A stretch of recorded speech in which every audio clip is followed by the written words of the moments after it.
Hello, my name is Nathan Whitaker. I am a soldier serving in the United States Army, currently stationed at a small base on the outskirts of Virginia. If you ask me about my family, I'd say it's a long story, filled with conflicts and silences that I'm not sure I want to revisit. But if you were here, sitting with me in this modest rented room with an old wooden table and the sound of the wind whistling through the window frame, I'd tell you. Not to boast, nor to complain, simply so you'd understand why I stand here in a world I've never truly belonged to. I was born in Greenwich, Connecticut, a town people often call the paradise of the elite. Tree-lined streets, mansion-like homes, and Rolls-Royces gliding past each other as if it's the most ordinary thing. My family, the Whitakers, was part of that picture. My father, Robert Whitaker, owned a real estate portfolio inherited from my grandfather, James Whitaker, the founder of Whitaker Holdings, a prominent investment and real estate conglomerate in the Northeast United States. My grandfather was a legend, at least in my eyes. He was born into poverty, raised in a rickety wooden house on the outskirts of Boston, where winters were so cold the water in the pipes froze. From nothing, he built an empire, not through luck but through discipline, intelligence, and an iron will. He once told me when I was just a little boy sitting on his knee in a library filled with the smell of old books, "Nathan, money is just a tool. The real value lies in how you use it." I'm not sure I fully understood him then, but those words etched themselves into my mind like a seed waiting to sprout. But that's the story of my grandfather. My father, Robert, and his younger brother, Uncle Harold, were a different tale. They weren't like Grandpa. My father lived and spent money as if it grew on trees. Lavish parties, private jet vacations, bespoke suits tailored in London, all to maintain appearances among the elite. Uncle Harold was no different. I remember when I was 10, he pulled up to our house in a brand new Ferrari, parked it in the driveway, and called out to me, "Hey Nathan, look at this. This is the life." I just stood there, clutching a book on astronomy, watching the car gleam in the sunlight and wondering if that was really what Grandpa had wanted. My father and uncle didn't run Whitaker Holdings with any seriousness. They sold off shares, siphoned money from the company for personal expenses, and slowly, the empire Grandpa built began to crumble. But they didn't care. To them, prestige was everything, and prestige could be bought with parties and magazine photos. My family consists of 3 siblings. I'm the youngest. My older brother, Mike, 4 years my senior, lives in Soho, Manhattan.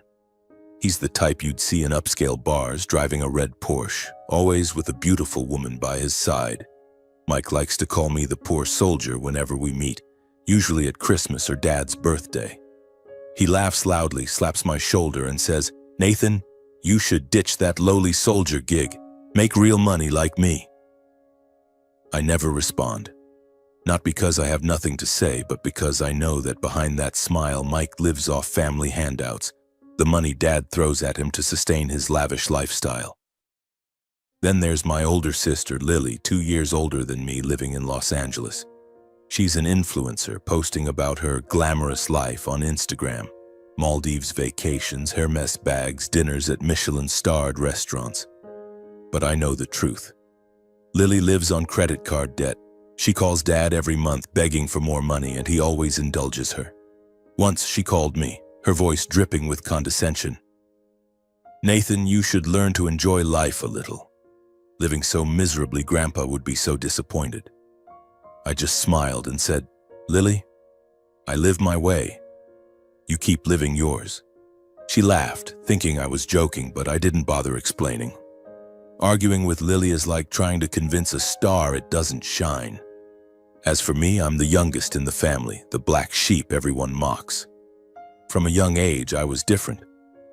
While Mike and Lily loved parties and fancy dinners with expensive wine, I'd be in my room reading about the universe or studying how the stock market works. I didn't care about designer clothes or loud parties. I liked sitting on the rooftop of my grandmother's house in Stamford, staring at the night sky and imagining myself among the stars. The rest of the family called me the weirdo, the bookworm.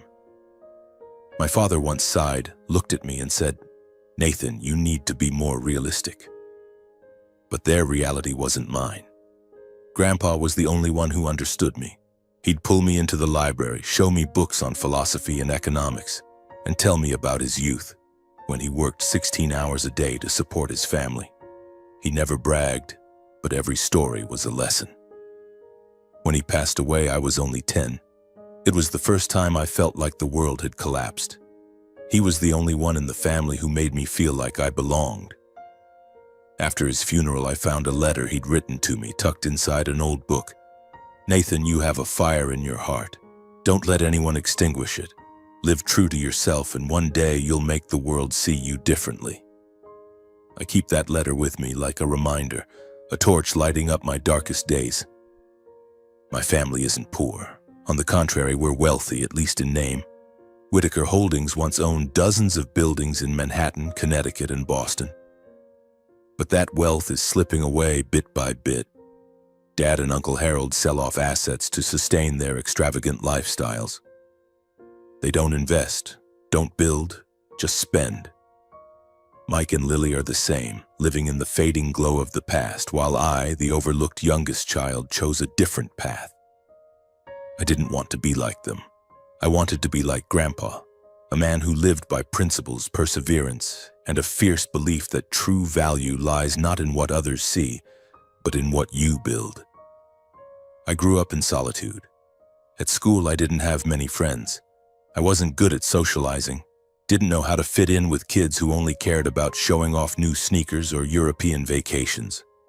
I preferred sitting alone in the library, reading about people like Benjamin Graham or Warren Buffett, who turned intelligence and discipline into wealth. I loved looking at the night sky and wondering if there was a place out there where I truly belonged. But I never let that loneliness defeat me. I learned to turn it into strength. Every time Mike mocked me, every time Lily sneered at me, I stayed silent. Not because I was weak, but because I knew one day I'd prove them wrong. When I was 16, my parents divorced. It was a messy, dramatic affair splashed across tabloids with accusations flying back and forth. My father had a new lover, a woman 20 years his junior. My mother, too, started dating a wealthy New York lawyer. I don't want to talk much about my mother. She gave birth to me, but she also caused me the most pain. The way she treated me, the way she looked at me, made me feel like I wasn't her child at all. So after the divorce, I didn't want to live with either of them. I didn't want to stay in Greenwich where everything felt fake, where people saw me as a failure just because I didn't chase the spotlight. I decided to move in with my grandmother, Evelyn Whitaker, in Stamford. She was a strict but loving woman living true to Grandpa's spirit. She never showed off, never boasted. She taught me how to neatly fold my blankets every morning, how to save every penny, and how to cherish the small things in life. A home-cooked meal, a quiet evening under a starry sky. The time I spent with her shaped who I am. She told me stories about Grandpa, about the days he worked in a steel mill to pay for college. She taught me that discipline is the foundation of all success, that gratitude is the only way to live a meaningful life. "Nathan," she once said, "life isn't a race to be the richest. It's a race to be the best version of yourself." I carried those words with me, like a compass as I embarked on the next chapter of my life. At 18, I stood at the gates of the United States Military Academy at West Point, a small suitcase in hand, my heart pounding as if it might burst through my chest. I didn't know what I expected. Perhaps an escape, a way to leave behind Greenwich, the mocking gazes of my family, and prove that I could stand on my own. West Point was not a place for the weak. Those early days nearly broke me.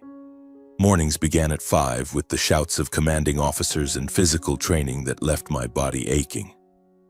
I remember nights lying on a bunk bed in the dormitory, staring at the ceiling, wondering if I had the strength to keep going. But every time I wanted to give up, I thought of my grandfather, of his calloused hands building Whitaker Holdings from nothing. If he could do it, I had to as well. The military taught me things Greenwich never could. Discipline, not the kind you read about in books, but the kind carved into every step, every salute, every moment you put the team above yourself. I learned to control my emotions, to stand firm under pressure, and to find light in the darkest days. But the most important lesson the military taught me was the value of perseverance. There were training sessions that lasted hours in the rain, my boots soaked and my hands trembling from the cold. There were nights I stayed up studying tactics while my classmates slept soundly, but I never complained.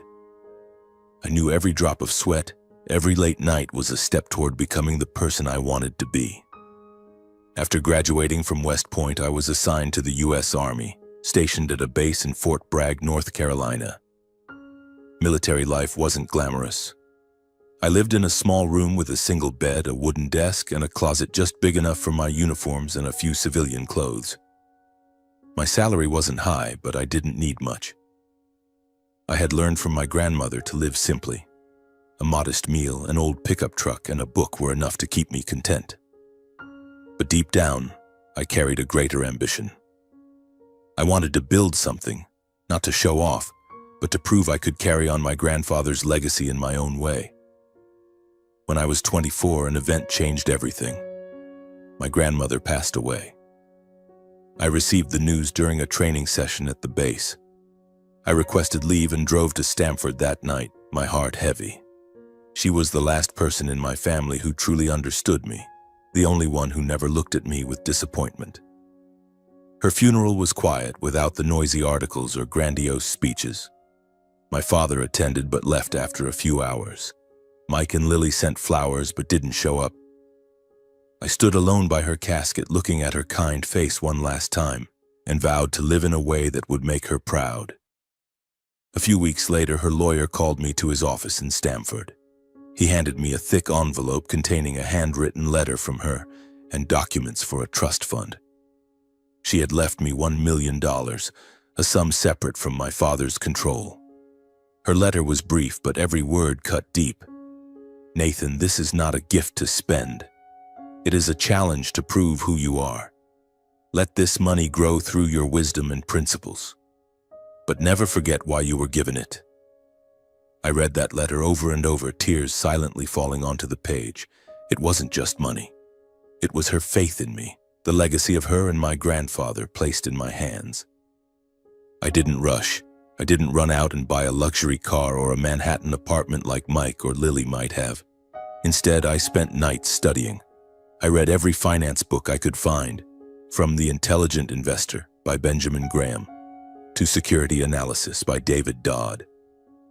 I studied ETFs, stocks, and bonds. I learned to analyze financial statements, evaluate companies, and predict market trends. I wasn't a genius.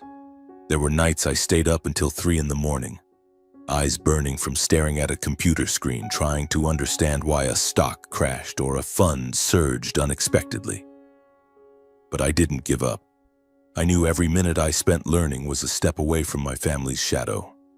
I started investing. At first, I played it safe. ETFs tracking the S&P 500, stocks in defense companies like Lockheed Martin, industries I understood from my work.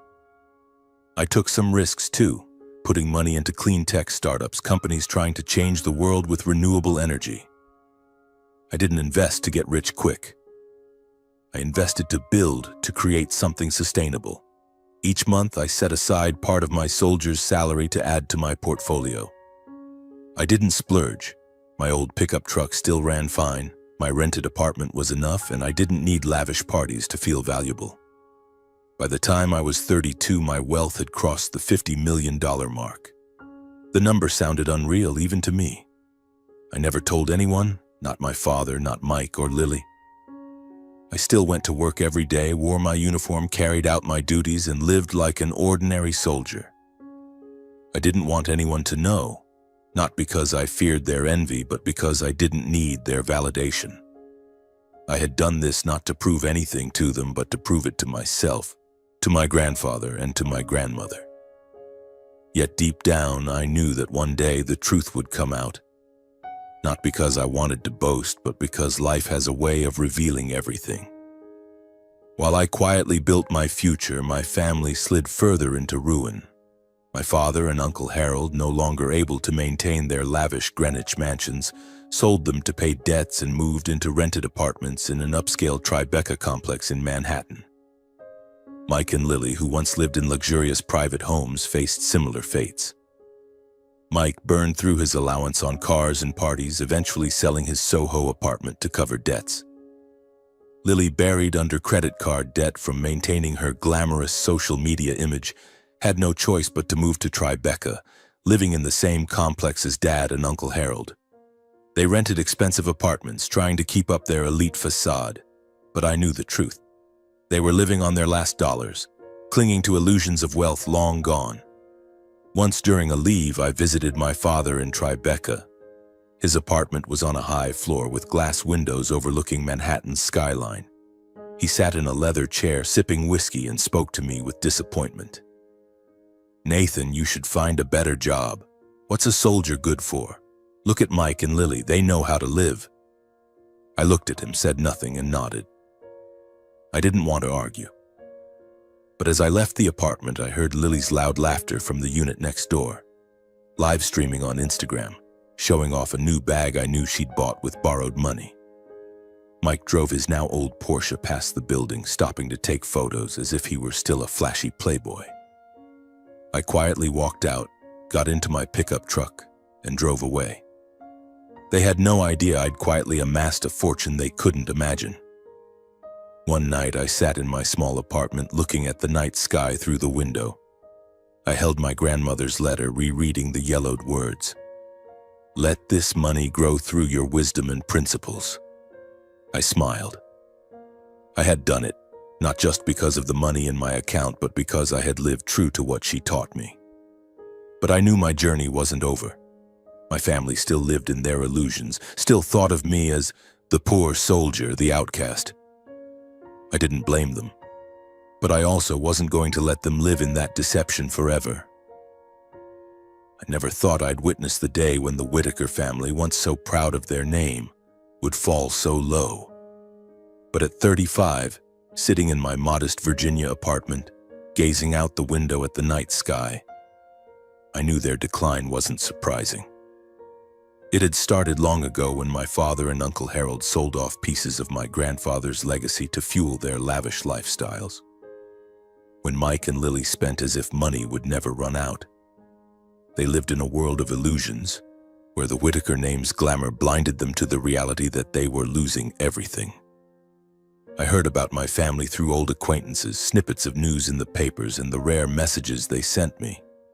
My father and Uncle Harold had sold nearly all the assets my grandfather left behind. The Greenwich mansions where I grew up now belonged to other families.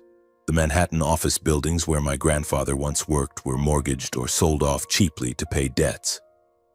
Whitaker Holdings, the conglomerate my grandfather built from nothing, was now a shadow of itself, with most shares in the hands of outside investors. My father was no longer the company's chairman. He'd stepped down long ago, leaving behind a chaotic management team and a fading reputation. They had nowhere left to go except the upscale apartment complex in Tribeca, Manhattan. I learned about it from an old friend who once worked for Whitaker Holdings. "Nathan," he said over the phone, his voice tinged with disbelief, "did you know your whole family, your dad, Uncle Harold, Mike, and Lily, are renting apartments in Tribeca? They're living like they're still billionaires, but everyone knows they've sold off their homes." I nodded silently, though he couldn't see me. I wasn't surprised. It was the inevitable consequence of years spent living without a thought for tomorrow. My father rented a penthouse with windows overlooking Manhattan's skyline. Uncle Harold lived a floor below in a smaller but still exorbitant apartment. Mike and Lily, after selling their own places in Soho and Los Angeles, moved into the same building, surviving on loans and the last scraps of Dad's handouts. While my family sank in their delusions, I kept building my path, quietly but resolutely. My wealth, now well past the $50 million mark, was the result of 10 years of discipline and learning. I never stopped investing. I poured money into stable ETFs, defense stocks, and clean tech startups I believed could change the world. Once I invested in a company developing renewable energy batteries, drawn by an article about its founder, a young engineer who, like my grandfather, grew up in poverty. That company later tripled in value, and I smiled, not for the money, but because I knew I was doing things right. I also began exploring real estate, the field my grandfather once dominated. I didn't want to just buy buildings for profit. I wanted to reclaim what my family had lost, piece by piece. One day, I got a call from a broker in New York. "Nathan, there's a plot of land on the outskirts of Virginia near your base. It's going cheap because the developer's in trouble. Want to take a look?" I studied it carefully, spending nights analyzing data, and finally decided to buy. It was my first real estate deal, and when the project was completed, a small residential community with affordable homes, I felt a pride no amount of money could buy. I had built something, just as my grandfather once did. But I didn't stop there. I started seeking bigger opportunities, especially in Manhattan. I knew that one day I'd face my family, not with words, but with actions. I didn't want revenge. I just wanted them to understand that true value doesn't lie in rented apartments, Instagram photos, or boasts. Value lies in what you build, what you hold fast to, even when the world turns its back on you. I just wanted them to understand that true value doesn't lie in rented apartments, Instagram photos, or boasts.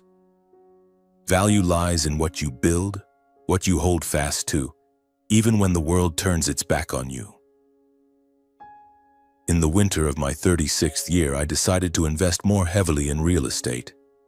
Not to compete with anyone, but to reclaim what my family had lost in my own way. For months, I had quietly studied the Manhattan market, scouring for opportunities others overlooked. One day, my old financial advisor from New York called, his voice brimming with excitement. "Nathan, there's a big opportunity. The upscale apartment complex in Tribeca, where your father and uncle are renting, is up for sale. The developer's in financial trouble. They need to sell fast." I sat in silence, absorbing every detail. That building wasn't just a property. It was where my entire family, my father, Uncle Harold, Mike, and Lily, lived, flaunting their elite lifestyles while drowning in debt. I knew this wasn't just a deal. It was a chance to remind them of true value. I worked day and night meeting with investors, lawyers, and banks. I didn't want just a piece. I wanted to own the entire complex. After 3 months of intense negotiations, I closed the deal. I bought the building at a higher price than expected, but I didn't care. This wasn't just about money. It was about reclaiming my grandfather's legacy, brick by brick. I kept it a secret, not telling anyone in the family. I wanted them to feel it, to face the truth without me saying a word. That Christmas season arrived, and as usual, my father hosted a grand party at his Tribeca apartment. I received an invitation via a curt text from Lily. "Nathan, come to Christmas. Dad wants the family together. Don't let us down." I read the message and gave a faint smile. Together? For them, together was just an excuse to show off, to take photos for social media, to keep living the illusion that they were still the powerful Whitakers of old. I agreed to attend, not because I wanted to fit in, but because I knew this would be the night everything changed. I drove my old pickup truck to Tribeca, parking a few blocks away. I wore a simple sweater, jeans, and my worn-out army boots. As I entered the building's lobby, the crystal chandelier gleamed, illuminating marble walls. The receptionist nodded politely, unaware that I was the new owner. I took the elevator to the 30th floor, where my father's apartment was. Christmas music spilled from inside, mingling with loud laughter and chatter. I took a deep breath and knocked. Lily opened the door, sparkling in a sequined dress, her hair perfectly waved. She looked me up and down, raising an eyebrow. "My God, Nathan, still dressing like a poor soldier? Coming here like that, aren't you embarrassed?" I didn't respond, just smiled and stepped inside. The apartment was lavishly decorated, a Christmas tree towering to the ceiling, draped in lights and golden ornaments, a table laden with dishes from a 5-star restaurant, and champagne flowing like a stream. Mike stood in a corner holding a drink, regaling Uncle Harold with some story, both laughing loudly. My father sat in an armchair, dressed in a suit, looking like a king in his own realm. Mike and Lily's kids ran around the living room, everything seeming perfectly normal. But I knew it was a facade.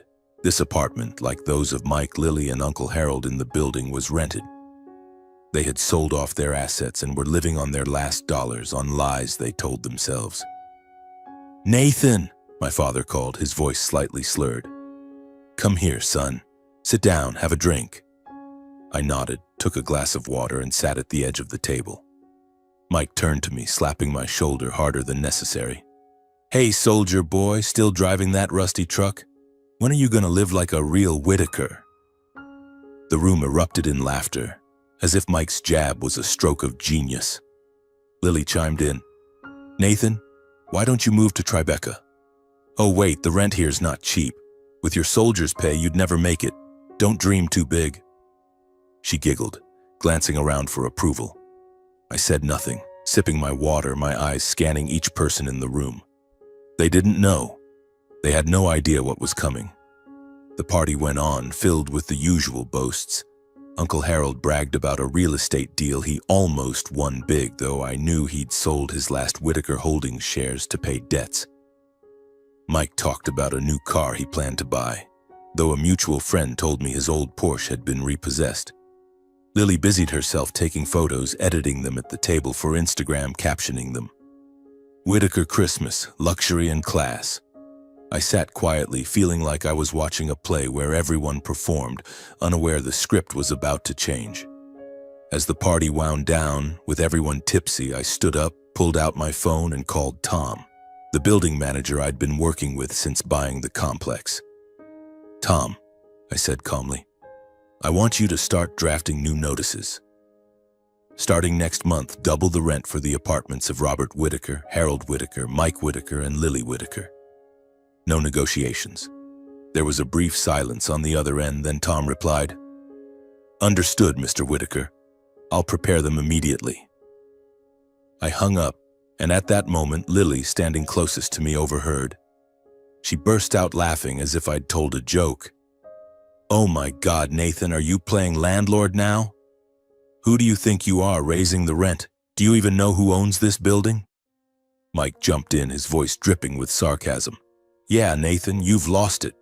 What, you got a promotion in the army and turned billionaire overnight?" The room roared with laughter again, even my father, who looked at me with a mix of pity and disappointment. I said nothing, just nodded, bid them goodbye, and left the apartment. I didn't need to explain. The truth would speak for itself. The next morning, with Christmas cheer still in the air, a storm was brewing at the Tribeca complex. I got a text from Tom confirming the notices had been sent to each apartment. I pictured the scene. Building staff knocking on doors, delivering crisp white envelopes with official seals, announcing that rent would double at the next lease renewal. No exceptions, no negotiations. I knew how my father, Uncle Harold, Mike, and Lily would react. They'd yell, call the manager, demand to speak to the owner to protest. But they didn't know the owner was sitting in a small Virginia apartment, sipping tea and rereading his grandmother's letter. As expected, my phone started ringing at noon. First was Lily. "Nathan, what is this? Are you joking? Double the rent? You're behind this, aren't you? What right do you have?" Her voice trembled, her usual confidence gone. I replied briefly, "Lily, I'm not joking. If you want to stay, pay the rent. If not, you know what to do." She screamed, calling me selfish before hanging up. Next was Mike, his voice seething. "Who do you think you are, Nathan? You think you can pull this on your own family? I'll sue you." I didn't respond. I didn't need to. Finally, my father called. His voice was weary, almost pleading. "Nathan, what are you doing? Why are you doing this to your family? We're blood. You can't treat us like this." I took a deep breath, keeping my voice steady. "Dad, I'm not taking back honor. I'm taking back value. If you and the others want to stay, pay the rent like anyone else. If not, you know what to do." I hung up before he could say more. I didn't want to argue or explain. I had spent my life living by my principles, and now I wanted them to face the consequences of their choices. Over the next few days, the family held an emergency meeting at my father's apartment. They texted, called, demanded I come to explain. I refused. Instead, I sent a single message to the family group chat. I'm not taking back honor. I'm taking back value. You can stay if you pay the rent. If not, leave. I turned off my phone, letting them figure it out. I knew they couldn't afford the new rent. They had sold their assets, squandered their money on frivolous things. They had no choice but to leave. I didn't feel joy in doing this. I didn't do it for revenge, though a small part of me wanted them to feel the cost of their arrogance. I did it because I wanted them to understand. Value doesn't lie in upscale apartments, luxury cars, or Instagram photos. Value lies in what you build, what you hold fast to, what you leave behind for the world. I bought the complex not to evict them, but to remind them that my grandfather's legacy wasn't something to sell off cheaply, to waste on meaningless excess. That night, I drove back to my apartment, opened the window, and looked at the night sky. The stars twinkled just as they had when I sat with my grandmother on the Stamford rooftop. I held her letter, reading it once more. Let this money grow through your wisdom and principles. I had done it not just with the money in my account, but by living true to what she and my grandfather taught me. I didn't need their recognition. I didn't need their apologies. I just needed to know that somewhere my grandfather and grandmother were watching me, and they were smiling. The days following Christmas, the atmosphere in Tribeca grew tense, at least for my family. I wasn't there, but Tom, the building manager, sent me brief matter-of-fact reports that painted a clear picture. My father, Uncle Harold, Mike, and Lily held meeting after meeting, scrambling to deal with the new rent prices. They called lawyers, threatened lawsuits, even tried contacting the owner, me, through intermediaries. But I had instructed Tom to keep my identity confidential. I didn't want a direct confrontation, not because I was afraid, but because I wanted them to face the consequences of the choices they'd made over the years. Lily was the first to leave. Tom told me she packed her things just a week after the notices, moving to a smaller apartment in Brooklyn where rent was far cheaper. She stopped posting glamorous photos on Instagram. Her account went quiet, with only a few vague posts about new beginnings and finding herself. I don't know if she truly changed, but I hoped even just a little that she'd learned something from this. Mike left soon after, moving to a condo in Jersey City. He sold his last Porsche to pay off debts, and I heard he was working for a small real estate firm trying to get back in the game. I didn't believe he'd succeed. Not because I looked down on him, but because I knew he still hadn't grasped the true value of hard work and discipline. My father and Uncle Harold tried to hold out longer, but by February they couldn't stay either. Dad moved to a rented house in suburban Connecticut near Greenwich, the place he once proudly called the Whitaker Kingdom. Uncle Harold relocated to Florida, living in a budget retirement community, chasing new investment schemes I was certain would fail. They stopped calling me, stopped texting, stopped pleading. Maybe they were too proud, or maybe they realized I was no longer the poor soldier they used to mock. Whatever the reason, I didn't care. I had done what needed to be done, not to punish them, but to remind them that my grandfather's legacy wasn't something to squander. I didn't stop at the Tribeca complex. After that deal, I set my sights higher. Whitaker Holdings, the conglomerate my grandfather built, had nearly collapsed after years of my father and Uncle Harold selling off shares. But I didn't want it to vanish. I started reaching out to former shareholders, people who had worked with my grandfather, and offered to buy back their stakes. It wasn't an easy journey. There were nights I sat in my makeshift office, papers piled high on the desk, my phone burning up with negotiation calls. There were moments I wondered if I was attempting the impossible. But then I'd think of my grandfather, how he rose from nothing, and I pressed on. By the end of that year, I had reclaimed over 50% of Whitaker Holdings shares. I didn't run it like my father or uncle had. I hired a professional team, people who shared my vision. To build, not destroy. To invest, not spend. Alongside reviving Whitaker Holdings, I established a charitable foundation in my grandmother's name. the Evelyn Whitaker Foundation. It focused on education and support for young people from disadvantaged backgrounds, like my grandfather, once a poor boy in Boston. I didn't want the foundation to be just a name. I got personally involved, selecting projects, meeting beneficiaries. Once I visited a vocational training center in Harlem where students were learning to code. A girl no older than 15 looked at me and asked, "Do you think I can do something big even though I have nothing?" I smiled, thinking of my grandfather, and said, "You can do anything if you don't give up." Her eyes lit up, and I knew that was why I was doing this. I didn't change my lifestyle, despite my wealth surpassing anything I'd imagined. I still lived in my small rented apartment in Virginia, drove my old pickup truck, wore simple clothes. Some days I'd return from the base exhausted after a long training session and sit down with a cup of tea gazing at the night sky. I didn't need a Manhattan penthouse or loud parties. I found joy in simple things, a good book, a quiet evening, and the knowledge that I was living true to what my grandparents taught me. But not every day was easy. Some nights, sitting alone, I wondered if I'd been too harsh on my family. I didn't want them to suffer, didn't want them to lose everything. But I knew if I hadn't acted, they'd have continued living in delusion, destroying my grandfather's legacy. I remembered when I was 10 and my grandfather took me to a vacant lot in Stamford where he planned to build. He pointed at the empty land and said, "Nathan, one day you'll build something of your own. But remember, building is 100 times harder than destroying." I had done it, not just with money, but with my heart and principles.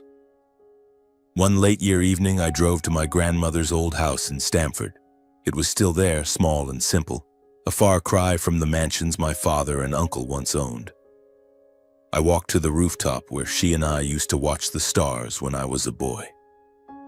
The night sky was unchanged, filled with twinkling stars, as if they were retelling my story, my grandfather's, my grandmother's.